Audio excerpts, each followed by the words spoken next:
ठाकरे असं म्हणाले की कुठेतरी देवेंद्र फडणवीस हे पंतप्रधान पदाच्या रेसमध्ये, त्यामुळे दिल्लीकडनं त्यांचे पंख छाटण्याचं काम सुरू आहे. विशेष करून ते ऑपरेशन टायगरवर बोलताना भाष्य करत होते. उद्धवजींनी देवेंद्र फडणवीसच्या भविष्याबद्दल फार काळजी करू नये. उद्धवजींनी त्यांच्या भविष्याची काळजी केली पाहिजे. उद्धवजींनी आदित्यंच्या भविष्याची काळजी केली पाहिजे. आज सर्वच लोक सोडून चालले आहे. थोडं आत्मपरीक्षण करण्याची गरज आहे. आणि त्यामुळं देवेंद्र फडणवीसचं काय होईल ते इतके प्रगल्भ आणि या महाराष्ट्राचे आतापर्यंतच्या इतिहासामध्ये मी कुणाची तुलना करणार नाही. कुणाची तुलना कुणाची होऊ शकणार नाही.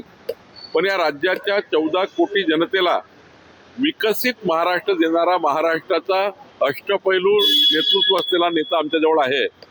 आणि या नेत्याचं भविष्य इतकं उज्ज्वल आहे की त्यांना कोणी आडवं आलं तरी काही फरक पडणार नाही. उद्धवजींनी याची काळजी करू नका. आणि माननीय पंतप्रधान मोदीजी, आमचे अमित शहाजी, आमची पूर्ण देशाची टीम देवेंद्र फडणवीसच्या कामाला, त्यांच्या कर्तृत्वाला मजबूत समजतात. आणि आमच्या पक्षामध्ये कुठलीही कॉम्पिटिशन राहत नाही. पक्षाचं पार्लमेंटरी बोर्ड निर्णय घेतं कुठल्या विषयाचा. आणि देवेंद्र फडणवीसजी 2034 पर्यंत महाराष्ट्राला हवे आहेत. 2034 पर्यंत हवे आहेत महाराष्ट्रामध्ये देवेंद्रजी. कारण याकरता हवे आहेत की महाराष्ट्राला विकसित महाराष्ट्र करायचा असेल, 2047चा मजबूत महाराष्ट्र असेल तर 2034 पर्यंत त्यांनी महाराष्ट्रात राहावं, अशी कार्यकर्त्याची, जनतेची, महाराष्ट्राची इच्छा आहे. आणि त्यामुळं उद्धवजींनी फार काळजी करू नका. प्रधानमंत्री वगैरे फार काही बोलायची गरज नाही.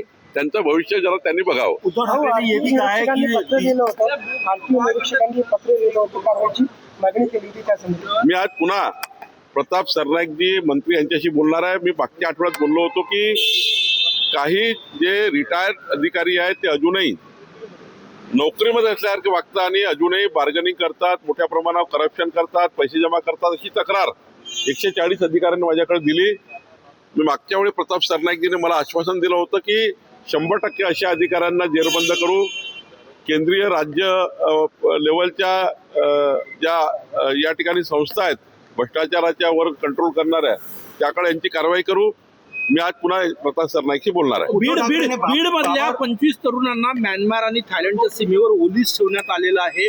नोकरीच्या आमिषानं नेलं आणि ओलीस ठेवलेलं आहे. एकदा केंद्र सरकारशी या ठिकाणी बोलून काय त्याच्यातला त्यांना रिलीफ मिळेल याची काळजी आमचं सरकार घेईल, आम्ही घेऊ. उद्धव ठाकरे भाजपा को बाबर जनता पार्टी का है, उन्होंने ये भी कहा है कि बाबर ने राम मंदिर तोड़ा था और ये राम मंदिर लूट रहे हैं. उद्धव ठाकरे जी बीजेपी की चिंता क्यों कर रहे हैं? उद्धव ठाकरे अपनी पार्टी की चिंता करे. अपनी पार्टी क्यों दिन ब दिन छोटी होती जा रही सी चिंता करे. उद्धव ठाकरे जी को छोड़ के सारे लोग जा रहे. वो कहाँ जा रहे? रास्ता भटक गए. रास्ता ढूंढे, अच्छे से काम करे. अपनी पार्टी की चिंता करनी चाहिए. और भारतीय जनता पार्टी ने इस महाराष्ट्र को, इस देश को जिस प्रकार से हिंदुत्व को लेकर हमारे देश की राष्ट्रीय अस्मिता को मजबूत करने के लिए जिस प्रकार से हमारी पार्टी काम कर रही है, हमारी पार्टी विचारों के लिए काम करती है. हमारी पार्टी सत्ता से पैसे के लिए काम नहीं करती. जो उद्धव ठाकरे ने अपनी विचारों को कांग्रेस पार्टी के और ऐसे लोगों के हाथ में दे दिया है, और कांग्रेस पार्टी और ऐसे लोगों ने उद्धव ठाकरे की पार्टी खराब कर दी है कि उद्धव ठाकरे को अभी केवल टीका टिप्पणी बगैर कुछ बचा नहीं है. केवल मन की भड़ास, अस्वस्थता और मन में आया हुआ जो उनका एक डर है, फियर है, वो कल पार्टी नहीं बचेंगे. जो फियर है वो बीजेपी के ऊपर रोष निकाल कर अपनी भड़ास निकाल रहे हैं. लेकिन जनता ने सोच लिया है कि हिंदू सम्राट बाला साहेब ठाकरे जी की पार्टी जो धनुष्य बाण वाली है, यही विचारों को आगे लेके जाएगी. एकनाथ जी के नेतृत्व में आगे लेके जाएगी.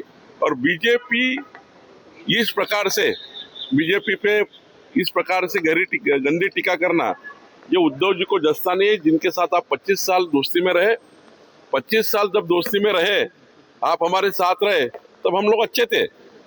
और आप अभी आपको जिस प्रकार से लोग छोड़ रहे हैं उसके ऊपर हमारे पे इल्जाम लगा रहे हैं. मुझे लगता है उद्धवजीने आत्मपरीक्षण करना चाहिए. शेतकऱ्यांना कर्ज मिळत नाही बँकेमध्ये तो एक नाही परवाच मी शेतकऱ्याच्या कर्जाबद्दल पीक कर्जाबद्दल बैठक घेतली.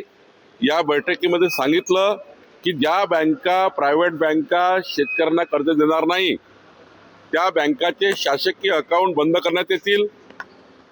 या जिल्ह्यातले अमरावती जिल्ह्यातले जे मोठे व्यावसायिक आहेत आम्ही त्यांनाही निवेदन करू की शेतकऱ्याच्या पाठीशी जी बँक उभी नाही त्यांना अकाउंट देऊ नका. आम्ही नागपूरच्या व्यावसायिकाला सांगितलं, बिल्डर्स आहे, मोठे मोठे व्यावसायिक आहेत, त्यांनाही विनंती करणार आहे. ज्या 8 बँका आहे ज्या बँका रेड लाईन मध्ये आहे, त्या दिलेलं टार्गेट कलेक्टरने दिलेलं टार्गेट पूर्ण करत नाही त्या बँकांना आम्ही लास्ट चेतावणी दिली आहे. आणि आमचे शेतकरी त्या बँकेसमोर उद्या गेले तर आम्ही जबाबदार राहणार नाही. आमचे शेतकरी त्या ठिकाणी आत्महत्येकडे जर गेलाय तर त्याला या बँकामुळे जबाबदार राहतील. आम्ही त्यांना सूचना दिली आहे की असं कुठलंही काम करू नका ज्यातनं आमच्या शेतकऱ्यावर मनस्ताप होईल.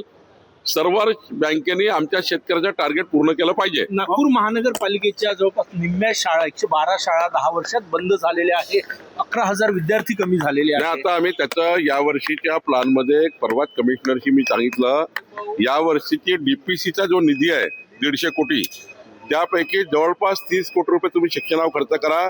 जेवढ्या शाळा बंद पडल्या त्यात पुन्हा एकदा चांगल्या करा आणि आपल्या शाळेची पत वाढवा.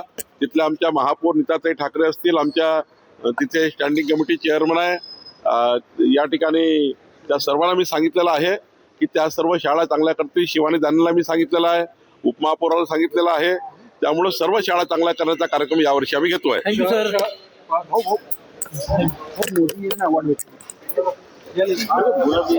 उद्धव ठाकरेचं